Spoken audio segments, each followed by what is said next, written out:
Bulletins లో details చూసుకుంటే Philippines ను ఖాల్గే తుఫాను అతలాకుతలం చేసిందిగా మధ్య ఫిలిప్పీన్స్ అంతటా కూడా కుండపోత వర్షాల కారణంగా ఆకస్మిక వరదలు కుండ చర్యలు విరిగిపోవడంతో 26 మందికి పైగా మరణించారు. తుఫాను కారణంగా వేల మంది నిరాశ్రయులయ్యారు. ఇక అక్కడి అధికారులు తెలిపారు. ఇన్నాళ్లు మునగడంతో చాలా మంది ఇళ్లపైకి ఎక్కి సాయం కోసం ఎదురు చూస్తున్నారు.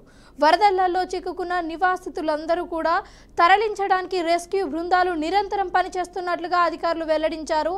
అలాగే సహాయక చర్యల కోసం వెళ్లిన హెలికాప్టర్ కుప్పకూలింది. అందులో 6 సిబ్బందులు ఉన్నట్లు కూడా సమాచారం తెలుస్తుంది. ఇక వారి మృతి చెందినట్లుగా ఆ దేశ సాయుధ దళాలు ధృవీకరించాయి.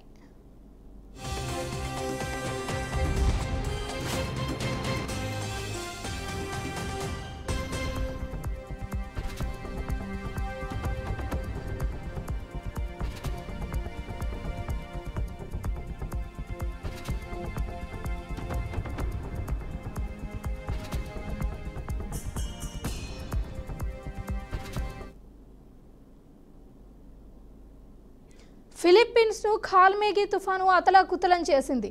మధ్య ఫిలిప్పీన్స్ అంతటా కూడా కుండపోత వర్షాల కారణంగా ఆకస్మిక వరదలు కొండ చర్యలు విరిగిపోవడంతో 26 మందికి పైగా మరణించారు.